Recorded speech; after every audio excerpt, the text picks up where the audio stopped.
Водопад в национальном парке Каукхо. 20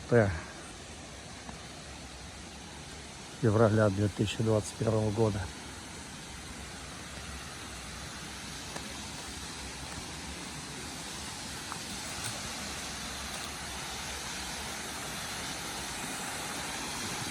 Воды немного.